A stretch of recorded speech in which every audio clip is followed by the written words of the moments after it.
ازيكم يا حلوين؟ عاملين ايه؟ يا رب كلكم تكونوا بخير. وحشتوني جدا جدا جدا.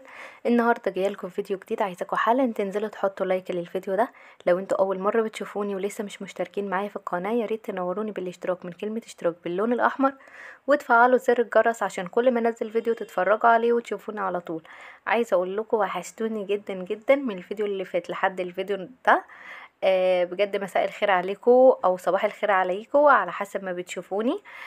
عايزه اقول لكم ناس كتير طلبت مني الروتين المسائي بتاعي. انا عايزه اقول لكم لازم كده، احنا داخلين في ايام شتاء وايام ساقعه، لازم نحاول ان احنا نخلص حاجتنا بدري على قد ما نقدر. يعني ممكن كده بعد الغدا ما يبقاش في عندك اي حاجه. ده غير ان انت لما تصحي الصبح كده وولادك يروحوا المدرسه وتفطري فطار جميل كده، وتروقي على نفسك كوبايه نسكافيه او كوبايه القهوه او المشروب المفضل بتاعك. بعد كده تشوفي بقى الحاجات اللي وراكي، تلمي الحاجة اللي في البيت اللي متبهدلة او متكركبة. وحاولي كمان القعدة بتاعتكم تكون في مكان واحد علشان ده يسهل عليكي في التنظيف تاني يوم. اوكي. انا كده بصحى الصبح كل يوم بودي مهند الحضانة، وبعد كده برجع البيت بفطر انا وكوكي. وبعد ما بفطر انا وكوكي بشوف ايه الروتين اللي انا هعمله النهاردة، او ايه الأوضة اللي انا هروقها، او ايه الحاجة اللي محتاجة مني تنظيف كامل. يعني انا ما بحبش ان انا اخد عندي الشقة كلها مرة واحدة. وعايزة اقول لكم ولادي طبعا صغيرين والموضوع صعب، وهم كمان حركتهم كبيرة، يعني حركتهم كتير. فده بيخليهم ان الدنيا عندي تتبهدل بسرعة، والموضوع يعني بيكون صعب مش سهل. فانا بقى ايه، بحاول على قد ما بقدر ان انا بنجز نفسي او بعمل الحاجة اللي بقدر عليها. بس عايزة اقولكوا شغل البيت ما بيخلصش. اكيد كلكوا عارفين الكلام ده كويس. شغل البيت حقيقي ما بيخلصش. وطبعا لما بيبقى فيه ولاد صغيرين او ولاد كبار فطبعا هتلاقي فيه مسؤوليات تانية. الولاد طبعا بتبقى محتاجة منك اهتمام غير البيت خالص. يعني في ناس، في اطفال محتاجة مذاكرة، بيبي مثلا محتاج ياكل، بيبي مش عارفة محتاج ايه يغير، حاجات كتير غير شغل البيت. فطبعا الله يعيننا كلنا، والله يعين كل ام بتشتغل برا البيت وجوه البيت. بجد الله يعينها. المسؤولية فعلا تقيلة، وان شاء الله كده ربنا يقوينا كلنا ونكون قدها. عايزة اقول لكم انا الروتين ده بعد ما عملت الغدا ما صورتش معاكم الغدا علشان حبيت ان انا اعمل معاكم الروتين المسائي. ان شاء الله بكره اصور معاكم الغدا وكل حاجه تمام، ونظبط كل يوم روتين معين علشان بس ما نملش. وكده انا كده كنت خلصت الغدا. وبعد ما خلصت الغدا بقى دي كانت المواعين، كان في عندي حبه من الاول. ويعني دي مش مواعين الغدا بس، في حاجات كانت عندي من الاول وفي حاجات طبعا بتاعه الغدا. قلت بقى ايه، اغسلها كده واشطفها واظبطها والدنيا تمام واروق المطبخ. اهم حاجة المطبخ، عايزة اقول لكم لو المطبخ عندك والحمام الاتنين نضاف مش مشكلة، باقي الشقة، باقي الشقة سهل جدا. بس اهم حاجة حاولي ان انت تحافظي على المطبخ بتاعك والحمام بتاعك انهم دايما يكونوا نضاف والدنيا فيهم تمام. لان ده اكتر مكان انت بتقعدي فيه هو المطبخ، تقريبا طول اليوم عندك بيكون في المطبخ. فحاولي ان المطبخ ده تكوني انت اللي مسيطرة عليه. يعني على قد ما تقدري. طبعا اوقات كتير المطبخ هو اللي بيسيطر علينا، بيكون عندنا مشغوليات تانية فده بيأثر علينا. اوكي. هنا بقى كنت خلاص بقى غسلت المواعين وسبتها تتصفى. وبعد ما تتصفى بقى هحط كل حاجة في مكانها. عايزة اقول لكم بصوا الوضع صعب، يعني شايفين كنزي واقفة تحت رجلي، مش مخلياني ان انا اخد راحتي خالص واللي هي مزنقة عليا حركتي. عايزة اقول لكم برضو ما بتسيبنيش بسهولة. يعني على قد ما بقدر بحاول ان انا اوفق ما بين بيت وبين ولادي وبين شغل برا البيت. على فكرة في حاجات كتير شغل برا البيت كمان انا بعملها، بس حاجة يعني مش شغل اساسي، حاجات كده معينة برضو بشتغلها وبحاول ان انا انجزها وكده يعني. فالله يعين كل الناس. دلوقتي بقى انا خلاص خلصت المواعين والدنيا تمام، وكمان رصيت كل حاجة في مكانها. وهنا بقى قلت انا عندي النسكافيه ده عذرا علشان النسكافيه ده طبعا مقاطعة. بس انا كان النسكافيه ده عندي من الاول قبل المقاطعة خالص، يعني بقاله عندي حوالي سنة، حقيقي بقاله عندي حوالي سنة. وطبعا انا يعني هو دلوقتي طلع في المقاطعة وكده فهو عندي من الاول، لكن انا اصلا ما جبتوش جديد ولا حاجة.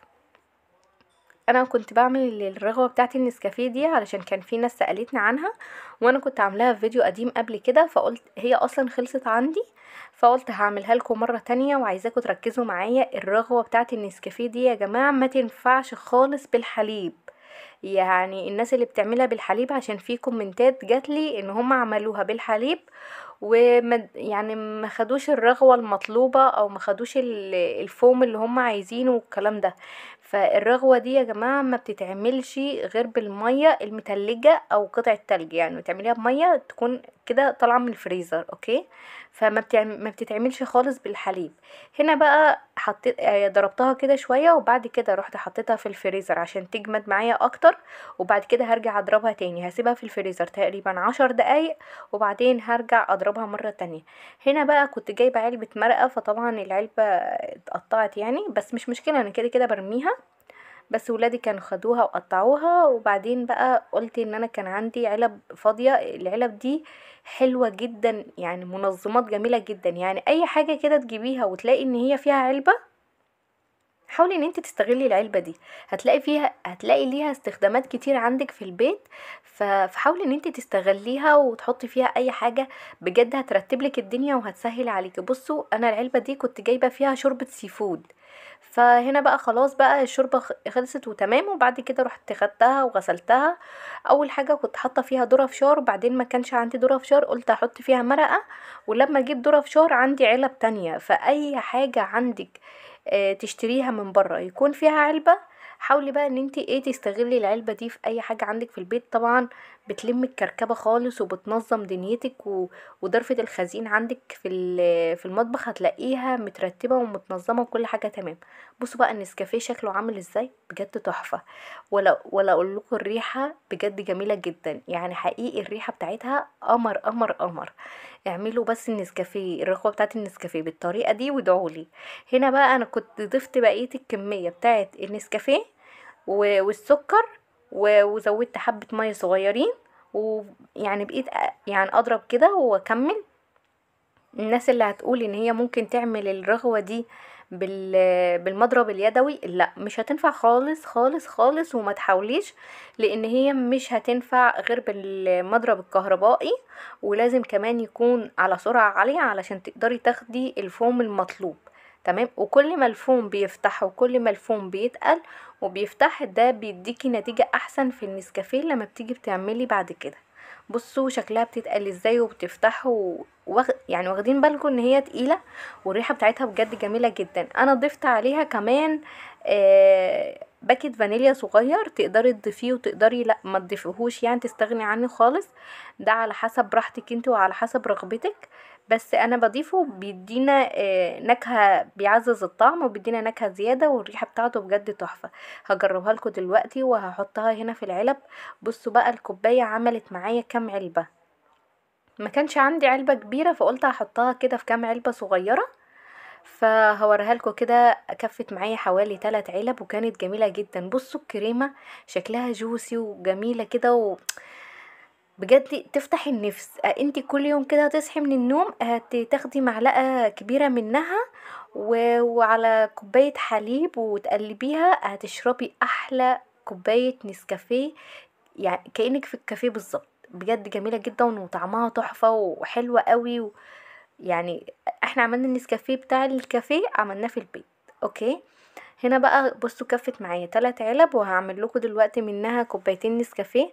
مهند طبعا لما شافها ماما نسكافيه ماما نسكافيه ماما نسكافيه، فاللي هو انا برضو ما بحطلهوش كميه كبيره، بحطله حته صغيره كده في الكوبايه عشان طبعا ما تصهرهوش وما تاثرش عليه.